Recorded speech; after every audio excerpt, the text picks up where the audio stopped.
Very good afternoon, everyone. Welcome back to Civics second year class. Today we will discuss displacement and its impact. So what is displacement and what are its impacts? See, the questions which we are dealing now, the SAQs, they are very rarely asked. Okay, sometimes in some papers you get some unexpected questions. So these are those unexpected questions. These can be asked sometimes. Okay. So let us see what is displacement. So what do you mean by displacement? What does the word displacement mean? Displacing means changing the place, right? Displace is changing the place of a thing, a commodity or anything, moving it from one place to another place. That is displacement. So here displacement is a major problem. Okay, a challenge to the government. So in the name of development, people are being displaced. They are forced. Okay, they are forced to vacate, leave their homes or homelands. A simple example I'll give you here is for widening of the roads. If you see, for the widening of the roads, many a times it happens that the houses, they are being, dismantled. So the people living in that house, they have to move to some other place, right? So that is displacement. The displacement is nothing but forcing people to vacate their homes and homelands for economic activity and development. In the name of development, see, road widening is also development. Okay, so in the name of development, when people are forced to leave their homes and homelands, that is called as displacement. That is called as displacement. So for construction of dams, industries, flyovers, okay, widening of the roads, when people are being shifted from one place to another, when people are forced to leave their homes and homelands, it is called as displacement. It is called as displacement. When people leave their homes and homelands in the name of development, for the sake of development, they are not doing it willingly. They are being forced. The government, in the name of development, force the people to leave their homes and homelands. What are the activities, development activities like construction of the dams, industries, flyovers, widening of the roads? Okay, all these leads to moving of people from one place to another. So that is called as displacement. So if you see the definition given by Shilpi Jain, okay, definition given by Shilpi Jain. Displacement forces people to vacate their homeland for economic development. Displacement is forcing people to leave. Vacate means leave their homeland for economic development. Okay, I hope I'm clear with this definition. Now let us see the effects of displacement. What are the effects? What happens? Okay, mostly industries are started in hill areas and forest areas.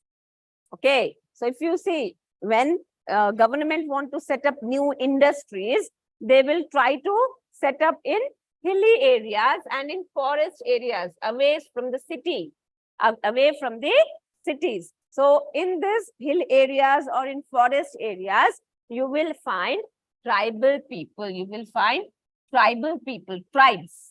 Okay. And these tribes who live in these areas, they are largely affected. Their life get disturbed.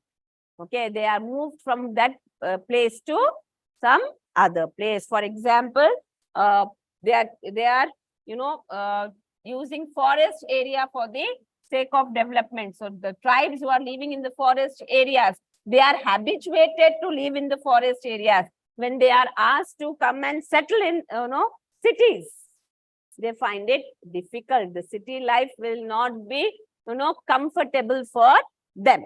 They may face many problems like health issues. The basic is health issues. Forest areas, they are habituated to the fresh air.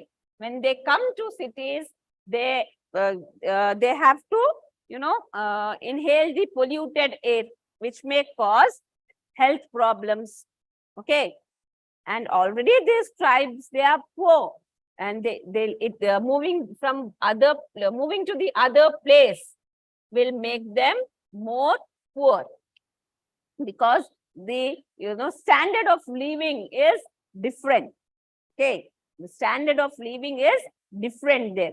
So here they incur more expenditure. When they move to cities, they incur more expenditures. And mostly what happens, this tribal people, when they are moved, it is not their own land. They don't have titles or documents of the land. Okay, so the compensation which they get is also not very good compensation, you can say. Okay, see, when government is taking away the land for the sake of development, for construction of dams, or building an industry. Okay, when government is taking the land from the tribes that don't have, proper documents of that land. Okay, so what happens? The government will, not give them the proper compensation. They may not get a good value. Okay, the actual value of that land. They have to adjust or accept whatever is given to them by the government. The reason behind it is they don't have proper documents of that land. Okay, so these are the few effects of displacement. Then tribals are forced to live in new socio-economic conditions, which results in the economic and health problems for them. I told you, when tribals who are living in hilly areas or in forest areas, when they come to city, the city life, okay, where you have too much of pollution, it may cause health problems to them. And city life, it is expensive, so it will lead to economic problems for them. Okay, so globalization is also leading to displacement. Globalization is another, reason for displacement. Lakhs of people, they get displaced every year in the name of development. So many protest movements were organized. Okay, the social activists, they have organized many movements against this displacement, but it was of no use. So we don't know exactly, how many people they get displaced every year. There is no fixed number. We don't know the exact number of people getting displaced every year. So most of the people displaced are poor people. It is the poor people who are facing the displacement. Okay, so displacement, it takes place for the development of the country. No doubt. We are displacing the people in the name of development. But at the same time, these people, they are, affected socially. They cannot adjust to the city life. Economically, the standard of living will, reduce. The government of India admitted that several lakhs of people were displaced during the construction of dams, mines, industries, power projects, etc. And it also promised to rehabilitate them. Okay, government, it accepts that many people, lakhs of people are getting displaced in the name of construction of dams, mines, industries, projects. At the same time, government is also promising to rehabilitate them, give them the best conditions to live. Provide them with the best conditions to live. Okay. So displacement is another issue. Okay, of the government, the problem for the government. Displacement is another major concern for the government. I hope displacement is clear to all of you. Now, let us move to the next question, that is State Legislative Assembly. So, what is State Legislative Assembly? State Legislative Assembly, it is the lower house of the state legislature. Like in Parliament, we have Lok Sabha. In state legislature, we will have State Legislative Assembly. Every state will have its own legislature, and it is Legislative Assembly. If this legislature of the state government is unicameral, then they will have only one house, that is Assembly. If it is bicameral, it will have two houses, that is Assembly and Legislative Council. So how are the members elected to the state legislature? The members of the state legislative assembly are directly elected by the people for the period of 5 years. Okay. The members of state legislative assembly, they are elected by the people of that particular state. Okay. For Lok Sabha, the people of the whole country are voting. But for the legislative assembly of a particular state, the people of that particular state will vote.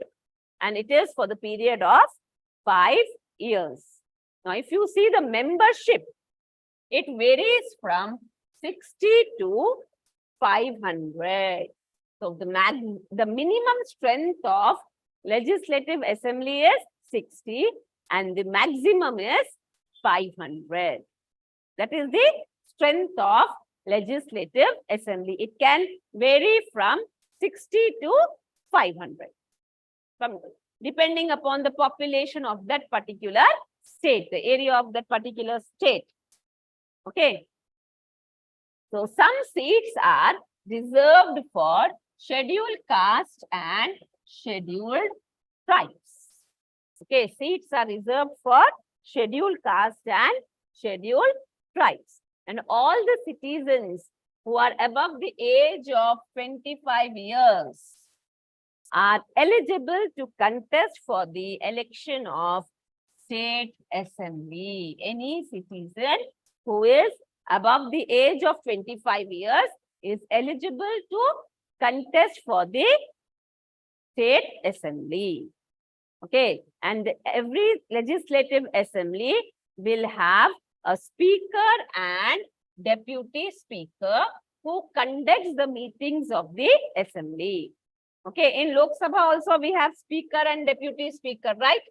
So what is their duty? The duty is to conduct the meetings of the Lok Sabha. Here, the speaker and deputy speaker, they will conduct the meetings of the assembly. And the speaker and deputy speaker, they are elected by the members of the assembly only.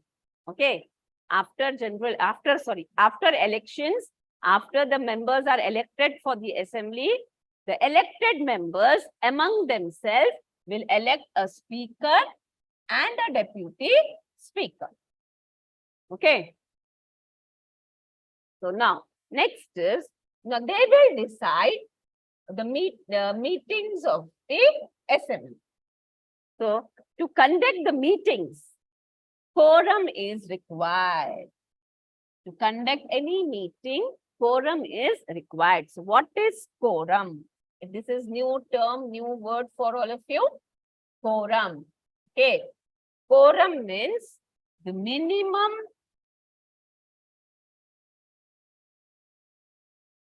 number of members required to conduct a meeting.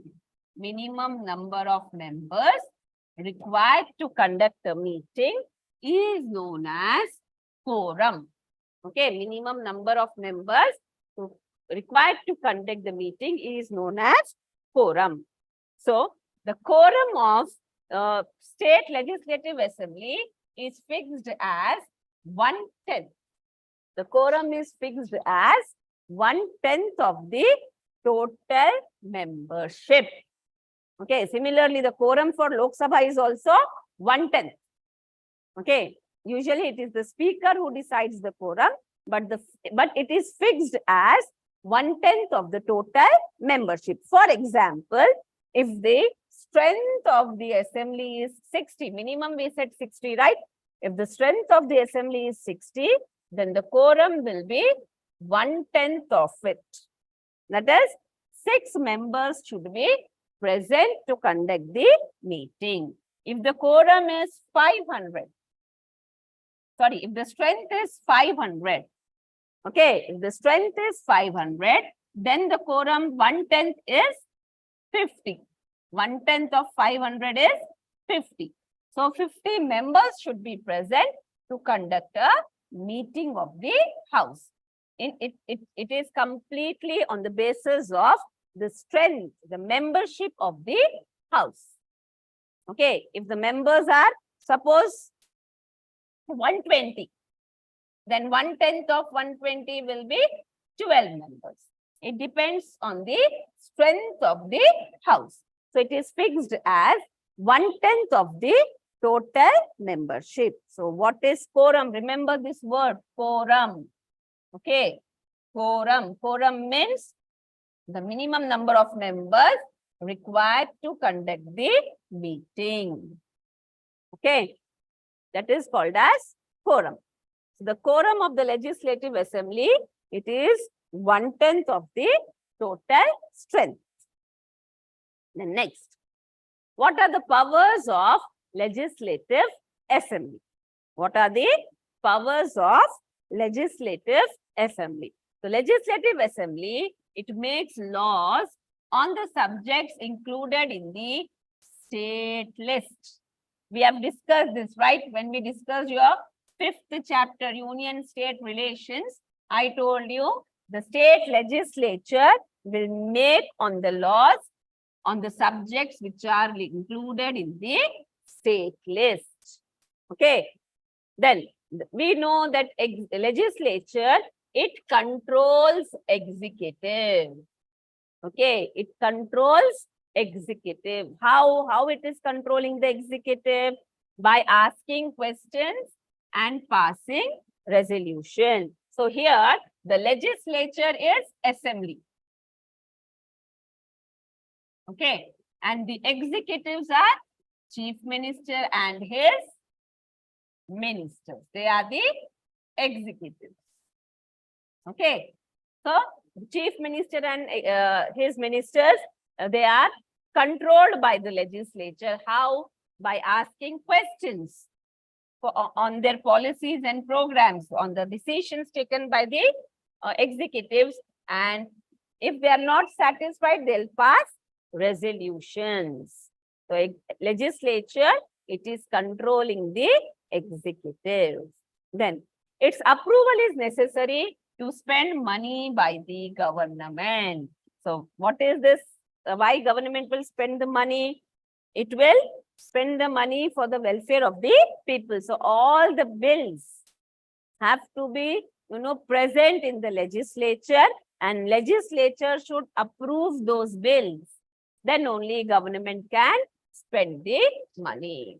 Okay, and it passes the money bill and the budget of the state. Every state, see how government makes the budget. We have seen central government will make the budget for the whole country.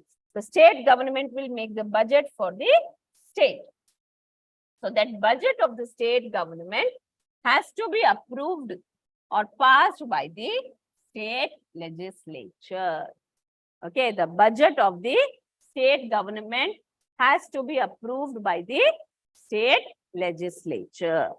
Then it participates in the amendment process of the Constitution. See, if constitution is amended, if it is a rigid method, okay, we know to amend the constitution, we have three methods. What are the three methods? What are three methods of amending the constitution? We have rigid method,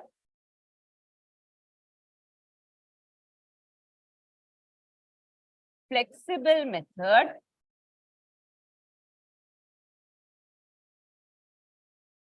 then we have quasi-rigid and quasi-flexible method. So when it is flexible method, it is only the parliament which is making amendment to the constitution. Only parliament. If agar parliament mein wo amendment pass ho gaya, then the constitution can be changed. It is flexible. If it is rigid method, the legislature of all the states should participate in the amendment process. Okay, the legislature of all the states should participate in the amendment process. And quasi-rigid, quasi-flexible method, under this method, central government, that is central legislature, and participation of few states is sufficient. Okay, participation of few states is sufficient. So, under rigid method, the state legislature will participate in the amendment of the constitution, the process of amendment of the constitution. Then, the members of legislatures, they are the part of electoral college. If you remember, we have discussed electoral college. What is electoral college? It is a body of people who elects the president. So, the members of the state legislative assemblies of all the states, they participate in the election of the president. They participate in the election of the president. So, they elect the president. They also elect the speaker and deputy speaker of state assembly from among themselves. From among themselves, they'll elect one person as the speaker and one person as their deputy speaker. Okay. I hope I'm clear with the state legislative assembly. So this members of state legislative assembly, we know them as MLAs. Okay, we know them as MLAs. So the new words which you have learned today, the new term you have learned today is quorum. Remember, what is quorum? Quorum is the minimum number of members required to conduct a meeting. So the quorum for the legislature, be it central or the state legislature, it is fixed as 1/10 of the total strength. 1/10 of the total strength, that is total membership. Okay. With this, we have completed your state legislature. Let us move to the next.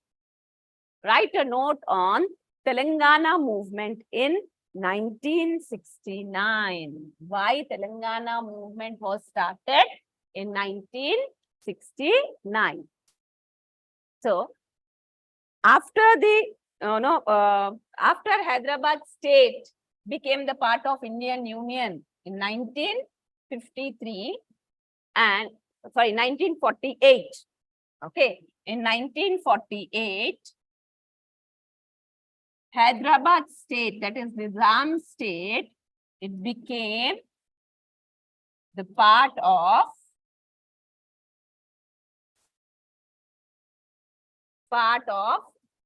Indian Union. It became the part of Indian Union in 1948. Okay, 1948. In 1953,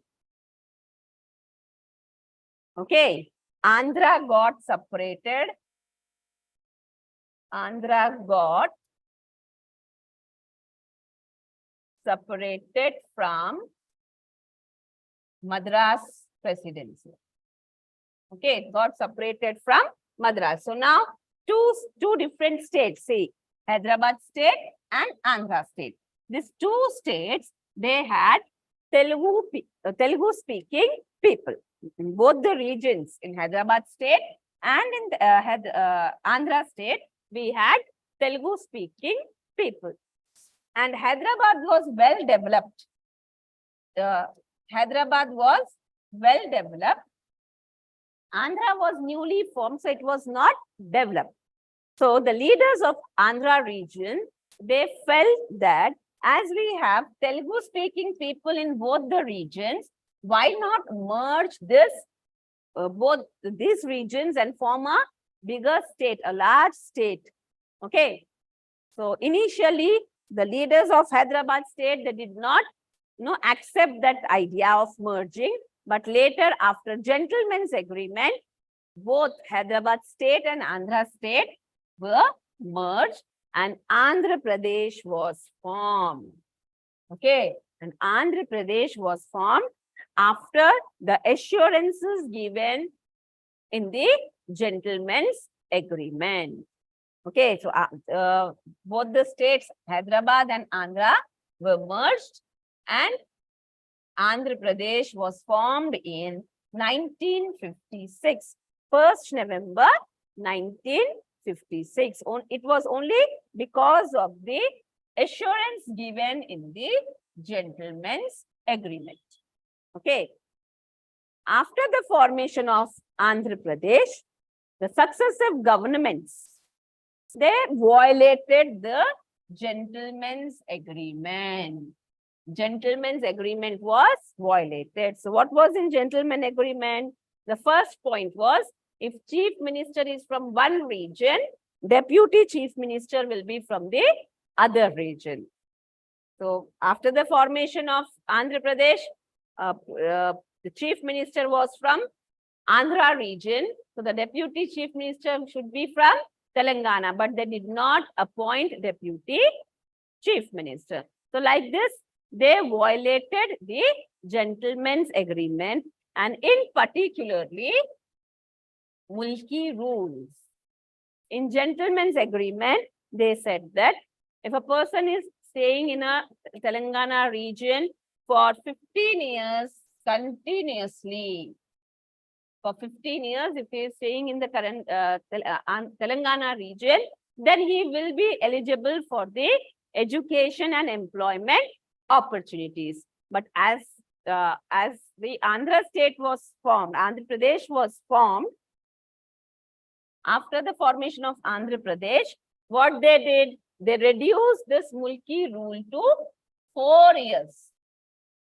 Okay, instead of 15 years, they made it as 4 years. So with this, what happened? Many people of Andhra region got eligible for government jobs and educational opportunities. So it was reported that nearly 25,000 government jobs were given or occupied by the people from Andhra region. Okay, migrants from the Andhra region in Telangana region. They are from Andhra. They are staying in Telangana. The condition was they should stay in Telangana for 15 years. But they reduced it to 4 years. So 25,000 government jobs, okay, they were occupied by the people from Andhra. Okay, so violation of this Mulki rule, it increased dissatisfaction among the students and the employees. Okay, naturally, this is natural. The rights of the people of Telangana were taken by the Andhra people. So people of Telangana region, they were dissatisfied. Okay, it increased dissatisfaction among the students and the employees.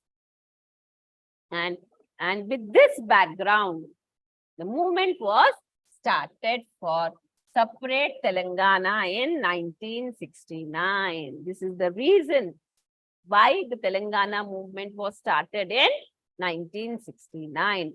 a student from Osmania University. He sat on hunger strike. He went on hunger strike for separation of Telangana from Andhra in 1969. That is why we say that students are the backbone of Telangana agitation. Okay, so I hope this Telangana movement is clear to you, why this started. Let us see. Now, in 1969 agitation, I told you, it was started by a student in Khammam district. He was from Osmania University. He undertook fast unto death. Okay, later this news spread all over the region and people from all the sections of society joined it. Many people, they sacrificed their life for the sake of the movement, and thousands of people were arrested. Okay. However, due to the political reasons, okay, we could not achieve the goal of separate Telangana, and the movement came to an end. Due to political reasons, this Telangana movement was stopped. Many people, thousands of people got arrested during this Telangana agitation, and many people, they sacrificed their life. Okay, this is your Telangana movement. 10 simple sentences. If you are writing, you will get full marks. Okay, take care of the spellings. Just understand what is the question. If you are able to understand the question, then you can present your answer. The next question is, write about Telangana Regional Coordination Committee. Now, this is again one of the, assurance given in the Gentleman's Agreement, TRCC. It is Telangana Regional Coordination Committee.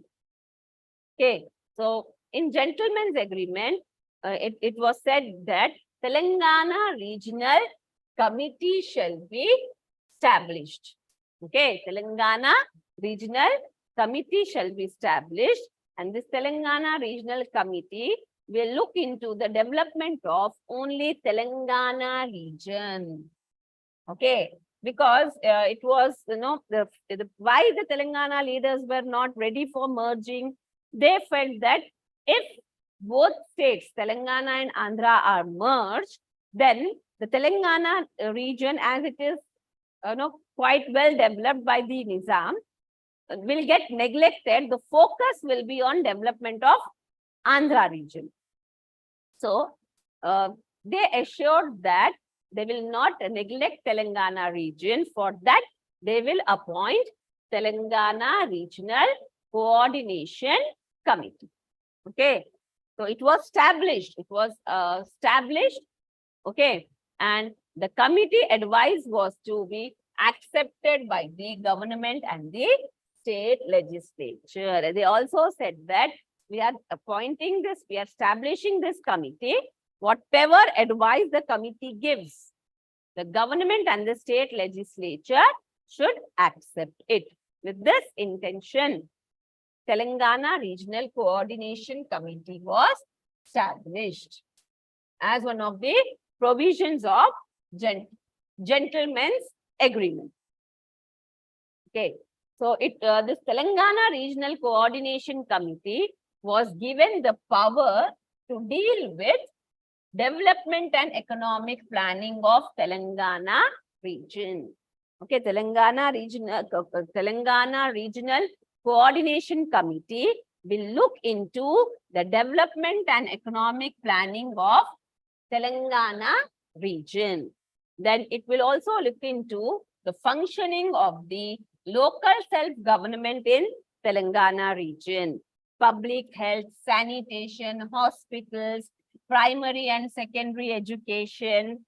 Okay, then regulations of admissions to the educational institutions in Telangana region, sale of agricultural land, then cottage and small scale industries. In all these matters, In all these matters, Telangana Regional Coordination Committee will take the decisions.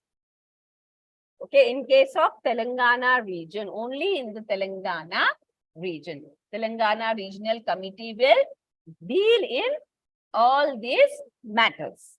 Okay. Then what happened? Why Telangana Regional Coordination Committee failed? What are the reasons for the failure of Telangana Regional Coordination Committee? So these committees were not given autonomous status. Okay, they said that they'll give them the powers, but they did not give them the powers. Okay, theoretically their powers were given.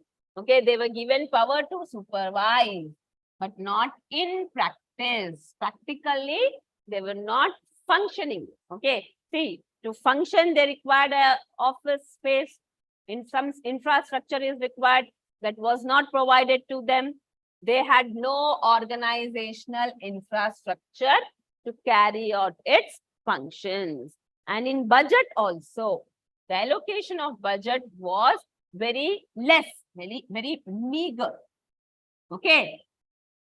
And the successive governments lacked commitment to strengthen TRCC. The successive governments, they did not show any interest in the in strengthening the TRCC. Neither they showed any interest in the development of Telangana region. The focus of the government was development of Andhra region. Okay. Then this in 1973, this TRCC was abolished under 6-point formula given by Mrs. Indira Gandhi. Okay. So this TRCC was abolished in 1973. Now this 6-point formula was a political agreement between the union government and the state government. So with this reason, the TRCC could not function for the development of the Telangana region, and later it was completely abolished. See, they said they will establish, they established it, but they did not give them any power. Practically, it was not able to function because it did not have any infrastructure. It did not have budget also. And the government, they did not show any interest in the development of Telangana region. So with this, we have completed all the unexpected questions. Okay, so some questions which I have discussed in the last 2 days. Okay, those are the unexpected questions. Sometimes you may get any of these questions. So now we will start with your very short answers. We will have a revision of very short answers chapter wise. Okay, in each chapter you have got some very short answers. If you are thorough with only 2 marks questions, at least 2 marks questions, you have to write 15 2 marks questions. The weightage for 2 marks is 30 marks. So if you are thorough with 2 marks questions, then you will be able to score 30 marks, 30 out of 30. If you are writing perfectly, 30 out of 30 you will get. And students, please make sure that you are writing neatly, point-wise. Okay. So the examiner will be able to read the answer and allot you the marks. Okay. The first question is moderates. Yesterday we have discussed the phases of Indian national movement. Under that, we have discussed the first stage was moderates. So the moderate stage was from 1885 to 1905. 1885 to 1905. Now these moderates, they had complete faith in British. They always cooperated with them. They never opposed the British. They never They never went against the Britishers. They cooperated with the Britishers. And what was the demand of these moderates? They demanded reforms, changes, and more representation to Indians in the administration. Okay, that was the demand of the moderates. Dada Bhai Naroji, Gopal Krishna Gokhale were some of the important leaders of this period. As many reforms were made, this moderate stage is also known as reforms era.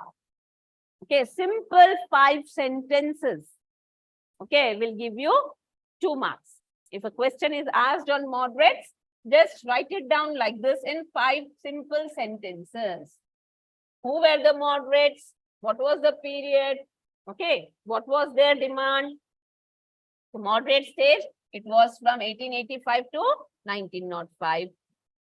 They had faith in Britishers, so they cooperated with them. They did not oppose them. Okay, their demand was reforms and representation to the Indians in the administration. As the demands were fulfilled, so it is also known as reforms era. Who were the important leaders? Dadabhai Naoroji, Gopal Krishna Gokhale. You can write names like this. Okay, it's a very simple. Students, please focus more on 2 marks questions that, you can score full marks. Okay, and when you are attempting the paper, when you are writing the paper, try to write 2 marks answers first.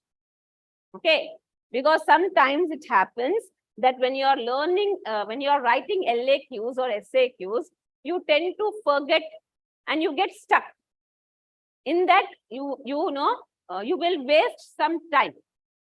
And as you waste the time, stress will mount that you have to write VSAQs also. And in stress, again, you forget the answers which you know. So try to attempt 2 marks questions first. If you are able to write 2 marks questions, then, half of the battle is won. You can score marks in 2 marks itself. You can, get 30 marks.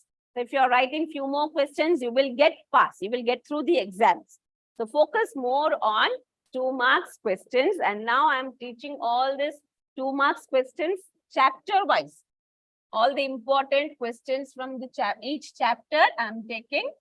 So if you are learning 2 marks, you will get, you will be in a position to pass your exams. I'm not saying not only 2 marks. You should focus more and more on 2 marks.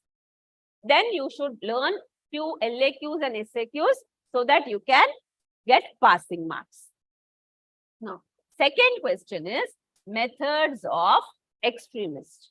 So extremist, this is the second stage of our Indian national movement. This was from 1906 to 1919. So what was the method adapted by the extremist? This you have studied in your SAQ. So what was the method adapted by them? Boycott of British goods, boycott of government office, organizing Bandh and Hartal, organizing, religious festivals, encouraging local education. When you are boycotting the British goods, they focused on use of Swadeshi goods. Okay, if you are writing this, 2 marks. You will get 2 marks, full marks. Next question is Simon Commission. Now, this is another, stage of or protest movement during your Gandhian stage. Okay, so Simon Commission. What is Simon Commission? Simon Commission was appointed by British government. Okay, why it was appointed? It was appointed to review operations of Government of India Act 1919, how it is functioning. To review that, Simon Commission was appointed. After reviewing, they were asked to give some suggestions to improve it for the progress of the reforms. So the Simon Commission, it had 7 Englishmen. Okay. So Sir John Simon was its chairman. Congress decided to boycott Simon Commission and they gave slogan, Simon go back. Congress, they decided to boycott the Simon Commission. So for that reason, they gave slogans like Simon go back. But what is the reason why they wanted to boycott it? Because it did not have any Indian member. Simon Commission, it did not have any Indian member. So Congress decided to boycott Simon Commission and it gave slogan, Simon go back. Okay, so that is the answer. Simple answer. If you want, you can write it. You can break the answer into points like British government appointed Simon Commission to review Government of India Act 1919 and suggest measures for the progress of the reforms. First point. Second point, you can start from here. The Simon Commission had 7 English men. Then third point, you can start.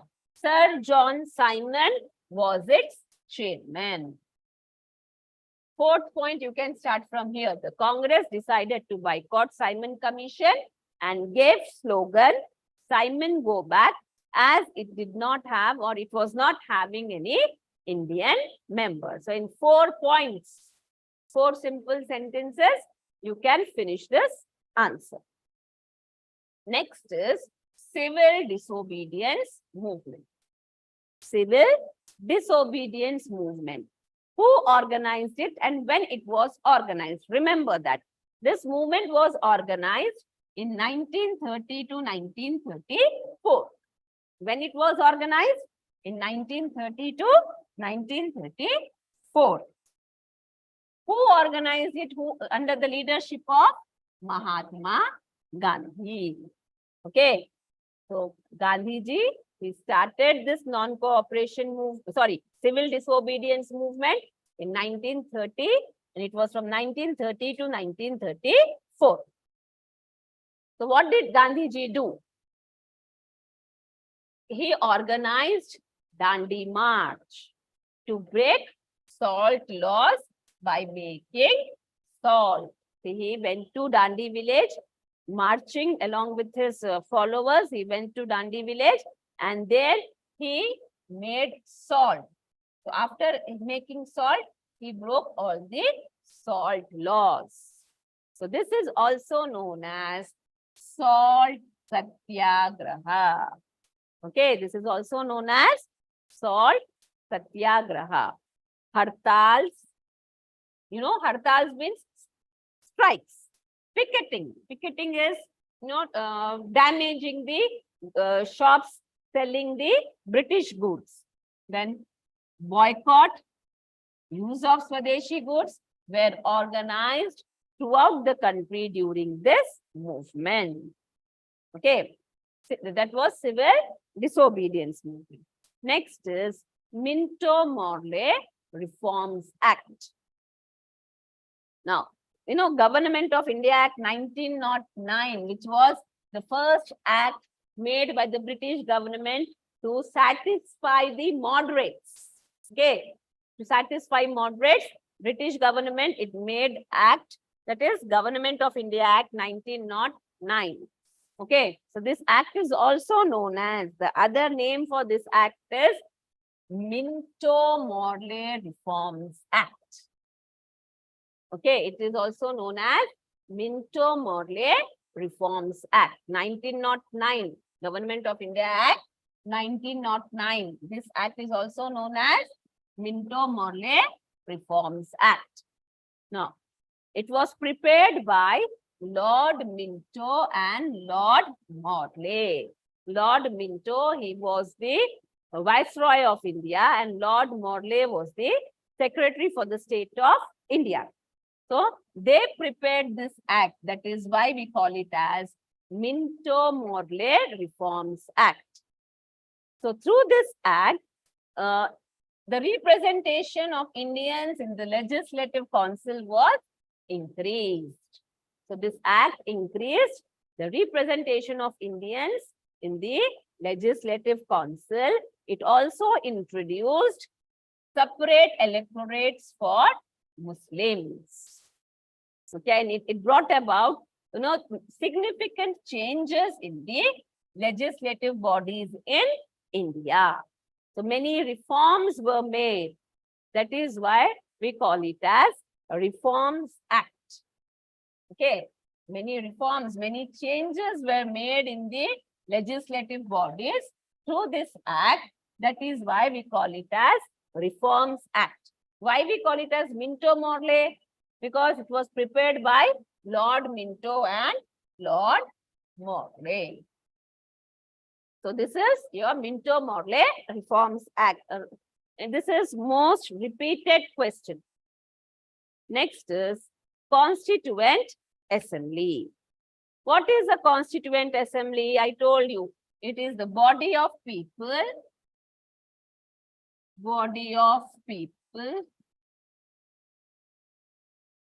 who prepares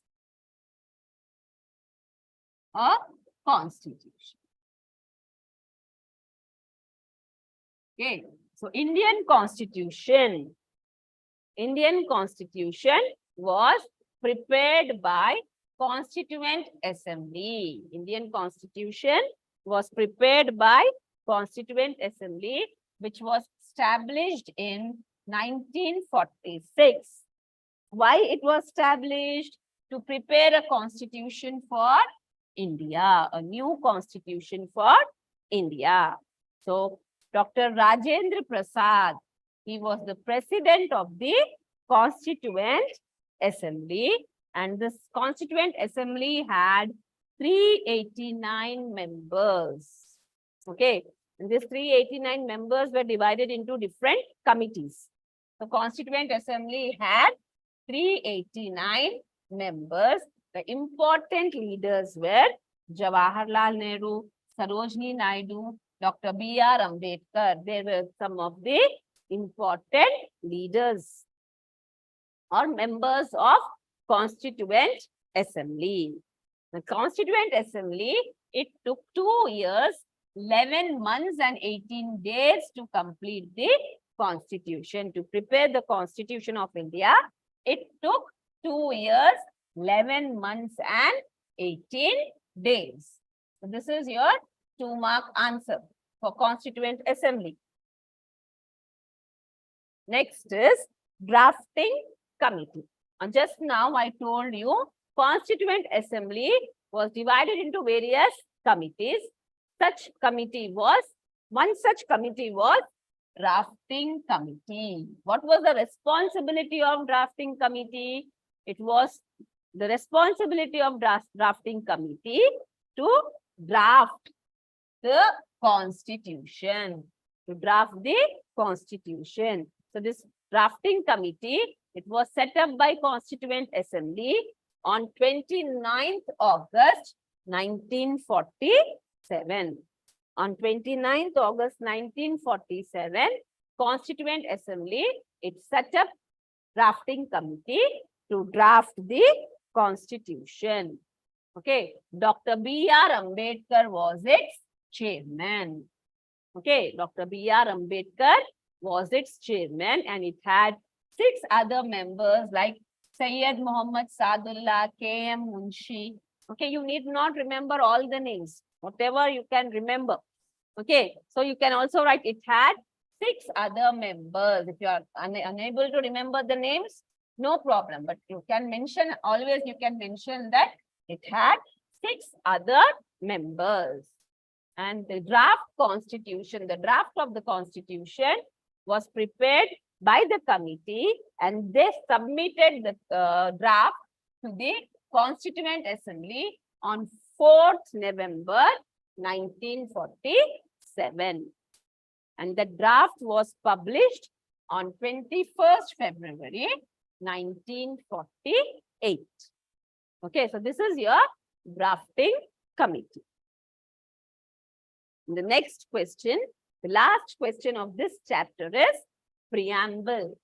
You know what is preamble? We have, you wrote as feature of the Constitution. Okay, so what is preamble? Preamble, it explains the aims and objectives of the Constitution. Okay, so the preamble of Indian Constitution, it declares that the Constitution was self-made, that is made by the people of India. How can you say that? Because the preamble, it starts with, we the people of India, like this it starts. So it shows that it is self-made, made by the people of India. That means the people of the country, they made the Constitution? No. It is the people who elected the Constituent Assembly. The Constituent Assembly was the representation of the people. So it started with we the people of India. Okay, and the preamble, it ensures liberty, equality, fraternity and justice to all its citizens. Okay, and it describes India as a Sovereign. Sovereign means independent. Socialist, government will work for the welfare of the people. Secular, we don't have any official religion. Democratic, the people will elect the government. People will elect their representations. And republic, the head of the state, that is president, is elected. We don't follow hereditary system there. Okay, and the Constitution of India, it starts with preamble. It is the soul of the Constitution. If you are writing your answers like this in points, it will be easy for the examiner to check your answers. Okay, and 2 marks answers, if you are writing properly, correctly to the point, you will get 2 out of 2. They won't deduct marks here. Okay, if you are writing perfectly, so 2 out of 2 you can score there. So we have discussed, 8 questions from your first chapter. You will get 2 questions out of this 8 for sure. Okay, so it can be any question. So if you are thorough with 8 questions, 4 marks. Okay, with this, I conclude today's session. In tomorrow's class, we will discuss 2 marks questions from other chapters. Okay, thank you very much.